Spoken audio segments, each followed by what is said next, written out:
Bonsoir à toutes, bonsoir à tous. Merci de nous rejoindre pour cette dernière lecture et la fin du souper de Jean-Claude Briseville. Si je cache le titre, ça ne va pas du tout. Que j'ai le plaisir de lire avec Laurent. Bonsoir Laurent. Et salut tout le monde. Alors voilà, nous allons terminer ce souper lors duquel eh bien, l'avenir de la France est décidé entre deux hommes illustres et historiques, Talleyrand, que je lis, et Fouché, que lit Laurent. Alors Laurent, où en sommes-nous? Eh bien, la foule est en train de gronder à l'extérieur de l'appartement, une lueur d'incendie dans les carreaux et de la fumée qui arrive par certaines vitres brisées, comme quoi le peuple est très très chaud à l'extérieur.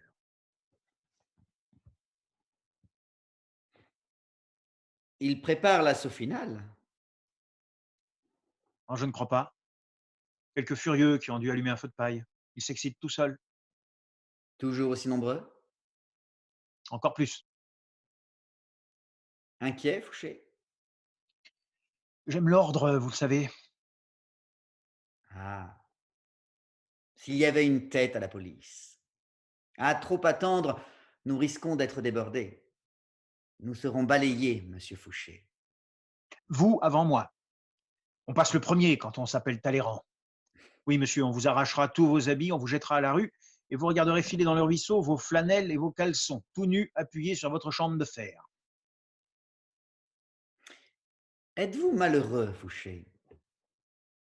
Malheureux, moi. Il faut l'être, monsieur, pour trouver son plaisir à faire peur. Allons, mon cher ami, qu'est-ce qui vous tourmente? Ah, Allez, dites-moi. je n'ai pas été élevé. Chez vous, les Talleyrand, on parlait du cognac auquel on n'avait pas touché. Chez nous, on buvait justement parce qu'on n'avait rien à dire. Et toutes ces idées, mon père, un loup de mer, les trouvait après avoir bu. Un matin que j'avais communié, j'avais 9 ans, et que lui sortait du troquet, il m'a jeté, malgré mes cris, dans le fond de sa barque et l'a poussé au large. Un temps catastrophique et des vagues d'une hauteur. Tout mon déjeuner y passa et ma communion avec. Moi, je ne tenais pas encore sur mes jambes que je tombais de la commode où m'avait planté ma nourrice. Et j'ai récolté ce mauvais pied. 4 ans plus tard, mes chers parents n'avaient pas encore demandé de mes nouvelles. Bah, au moins, il vous foutait la paix. Moi qui étais chétif et qui manquais de souffle, je devais galoper sur la plage pendant des heures, afin de m'aguerrir, disait-il. Et quand, n'en pouvant plus, je rentrais pour dîner, je n'avais droit. Vous savez à quoi j'avais droit? À des palourdes. Oui, monsieur, des palourdes. Ils vous ont aimé, vos parents? Non, non, je ne sais pas pourquoi, nous ne nous connaissions pas. Heureux enfants. Quand ils ont eu fini de me faire courir sur le sable mouillé, les miens m'ont enfermé chez les oratoriens. À devoir avaler leur brouet, j'en devenais presque à regretter mes coquillages crus. Et quel froid au dortoir. L'eau gelait chaque nuit dans les cuvettes. Au moins, vous aviez un toit. Savez-vous qu'à 5 ans, chez ma nourrice, au faubourg Saint-Marcel, je chassais l'alouette en plein hiver et en guenilles. Un oncle qui passait par là m'amena tel quel chez ma mère, où il m'introduisit dans son salon un jour où elle recevait. Ma sœur, dit-il, voici le descendant des princes de Chalais, un jeune homme qui a pour blason. Deux gueules à 3 lions d'or l'an passé, armés et couronnés de princes sur l'écu et couronne ducale sur le manteau. Diable! Jusqu'à mon blason? Et votre oncle vous a dit, Monseigneur, allez vite embrasser cette personne qui est madame votre mère. Et j'obéis. Mais ce baiser, elle ne me le rendit pas. On n'a pas eu d'enfance. Un prince de Chalais. Comte de Grignols et marquis d'Excideuil, baron de Mareuil, de Beauville et autres lieux. Un Talleyrand devant donner dans la soutane, et par décision familiale, parce que j'avais un pied beau. Je me jurais dès lors qu'ils s'en repentiraient. Oui, tous. Famille, Église et monarchie. Le seul serment que vous ayez tenu, Monseigneur. Quand un enfant a été trahi par sa mère, Il n'a plus de parole. Et là, prince, on dirait que nous devenons amers. Hmm. Il faut noyer cette inclination. Ah, que c'est bon. Comment me trouvez-vous? La taille, le maintien? Oh, vous savez, la beauté chez un homme, cela ne fait gagner que 15 jours. Oui, je suis laid. Non, non, non, vous êtes beau, mon cher. Ou bien c'est que je m'habitue. À qui voulez-vous plaire? À ma femme? Vous m'avez dit qu'elle était morte. Oui, la première. Et je vais me remarier. Ah, félicitations. Je suis veuf depuis des années. Vous pensez que je suis trop vieux? Avec votre fortune et votre titre, un homme n'est jamais trop vieux, Duc. Oui, je le crois. Elle m'aime. Et vous? Moi? Oh mon Dieu. Dès qu'elle arrive, on dirait que il suffit que je l'aperçoive et oui, je l'aime. Et peut-on savoir son nom? Mademoiselle de Castellane, elle a 26 ans. Castellane, une des plus anciennes familles de Provence. Et 26 ans. Fouché! Quelle belle aventure! Mais attendez, n'auriez-vous pas fait jadis tomber la tête de son père? Il a été sauvé par le 9 Thermidor. Dommage. Elle vous eût aimé dans le déchirement, comme Chimène. Dites-moi, duc d'Otrante, oh, simple curiosité, hein, vous qui êtes l'homme le plus riche de France et fiancé à une très jeune et jolie femme, pourquoi ne pas vous retirer dans votre château d'Aix? Qu'est-ce qui vous retient aux affaires? Il n'y a point d'affaire. Il y a la vie, monseigneur. La vie, c'est seulement le nom que prennent les affaires en passant par nos veines. Oh, une belle formule. On commence par faire de la politique pour avoir le pouvoir, et puis quand on a le pouvoir, on joue à faire de la politique. À quoi voulez-vous que je joue à mon âge? Je ne me sens pas fatigué. Le pouvoir n'épuise que ceux qui ne l'exercent pas. Et puis, être dans le secret. Alors jouons, monsieur le président. Il va falloir que nous habitions ensemble. Essayons de nous faire à cette perspective, mais ne l'oublions pas, c'est vous et moi, ou bien ni l'un ni l'autre. Alors, ce sera vous et moi. Ah, enfin un mot qui avance les choses. Oui, vous et moi. Moi et vous. Vous allez voir, ce ne sera pas du tout triste. À nous deux, la restauration va prendre un parfum de régence. Secrétaire d'État au ministère de la Police générale. Est-ce que cela vous convient? Je retrouverai mes réseaux. Ils vous attendent. Un réseau bien organisé, c'est l'irrigation du pays. L'information qui circule, le doute qui devient certitude, et le suspect coupable. Ah, monsieur, ce moment où le crime apparaît en filigrane à travers l'honnête homme, un homme comme moi le paierait de sa vie. Il n'y a donc point, selon vous, d'innocents? Et il n'y en a point, en effet. Cela me rappelle une histoire. Bon, une petite anecdote. Un jour d'hiver de 94, j'étais place de la Concorde, au pied de la machine. Oui, on dépêchait ce jour-là quelqu'un que je connaissais bien. Quand l'homme se met tout à coup à hurler: «Arrêtez! Je suis innocent!» Et Samson, vous savez ce qu'il a crié, Samson, en le basculant sur la planche? «Innocent, c'est bien ce qu'on va voir!» Et crac! Ouais. Ça vous fait pas rire. Et si j'achevais la bombe avant qu'elle ne soit en eau, hein, je vous sers? Carême est toujours à votre service. Oui, en France, les régimes passent, la cuisine demeure. Ah, vous lui ferez mes compliments, ce souper est une merveille. Je n'y manquerai pas. Dites-moi, Fouché, est-il vrai que votre principal agent auprès de Bonaparte, Oui, Joséphine. Ah, elle m'a coûté cher, la garce. Mais quel agent! Par elle, je les tenais tous, les 4 frères, les 2 sœurs, la mère, Laetitia, l'oncle Fesch, tous les membres du clan. Et même lui, le chef qui ne s'est jamais douté que tout ce qu'il racontait sur l'oreiller m'était le lendemain rapporté mot pour mot. Il n'a jamais compris. Il en devenait fou. Mais parlons de vous, monseigneur. Quel projet? Vous allez retrouver les relations extérieures?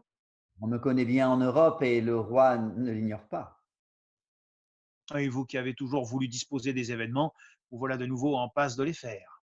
J'ai signé les événements, je ne les ai point faits, mais les événements se défont, il ne faut point s'y attacher. Ce sont eux qui s'attachent à nous parfois. Des remords, duc?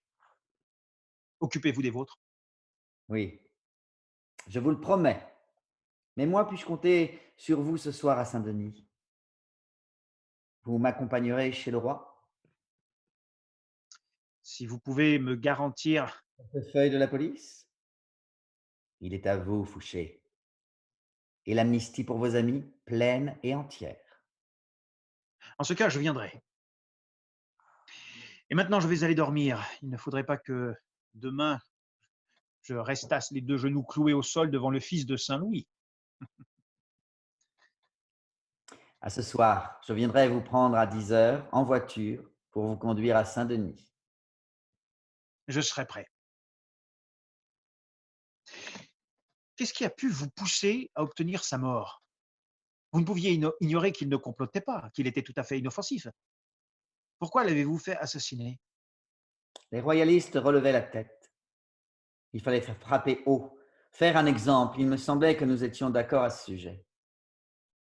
Aviez-vous besoin d'intervenir en personne et par écrit? Il y avait assez de candidats exécuteurs sans vous mettre à leur tête. Étiez-vous apparenté au duc d'Enghien? Comment dit-on dans l'argot de votre métier cuisiner, c'est ça? Seriez-vous en Je train de... répète ma question. Étiez-vous apparenté au duc d'Enghien? Oui, vous êtes en train de me cuisiner, Fouché. Le métier vous revient, Fouché. Les Talleyrand étaient apparentés à la famille des Condé. En grimpant tout au haut de l'arbre, je suis sûr qu'on finirait bien par trouver une branche où nos ancêtres sont perchés côte à côte. Il était jeune, il était innocent, il était fidèle à son roi, il n'avait pas de vice et il ne boitait pas.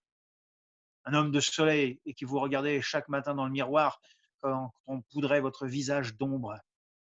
Insupportable. Vous ne pouvez vous supporter et malgré tous les soins que vous prenez de vous, vous ne cessez jamais de souffrir de vous-même et de vous dégrader à plaisir. Monsieur de la police, enquêtez-vous ou me confessez-vous? Je vous renifle et m'aperçois que vous sentez mauvais, encore plus mauvais que moi qui ne sens que le sang. Ne vous en vantez pas auprès du roi. Son odorat est très sensible à ce parfum, surtout en ce qui vous concerne. Encore un cognac? Il vous redonnera le goût des bonnes choses. Allez-vous mieux? Je vais très bien.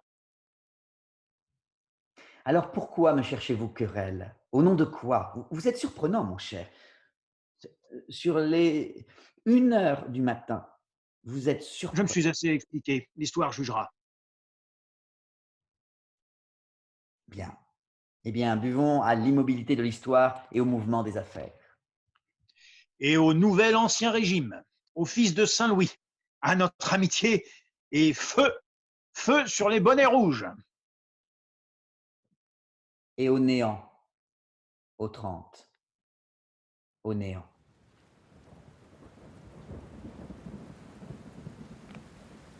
Et dehors, que font-ils? Ils sont partis. J'en étais sûr. Un peu de pluie, et voici l'ordre revenu. C'est effrayant, Quoi donc? ce vide.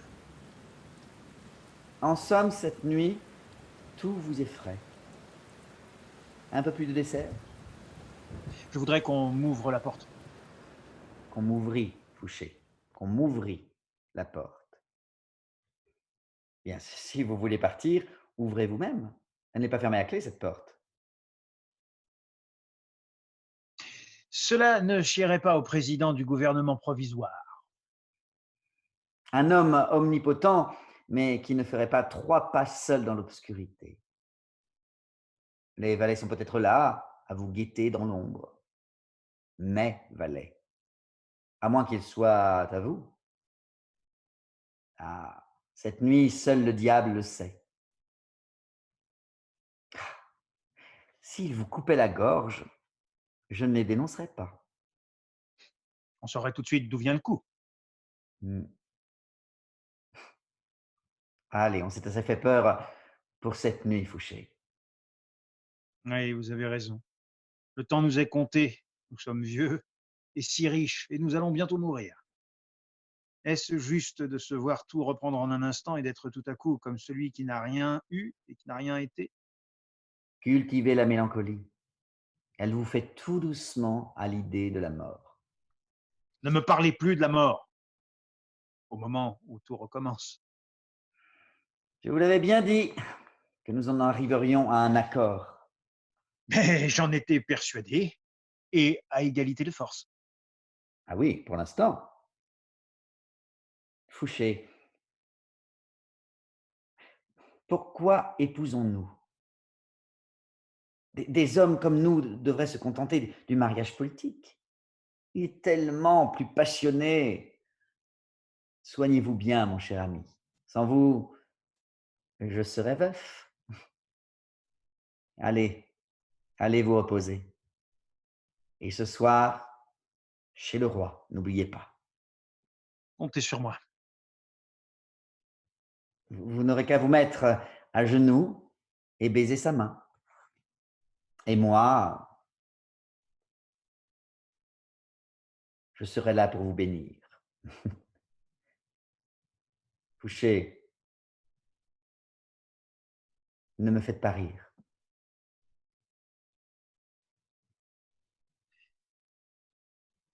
D'un signe, il demande à Fouché de s'approcher, et puis il se lève et s'appuie à son bras. Ils sortent lentement, comme engloutis par l'ombre.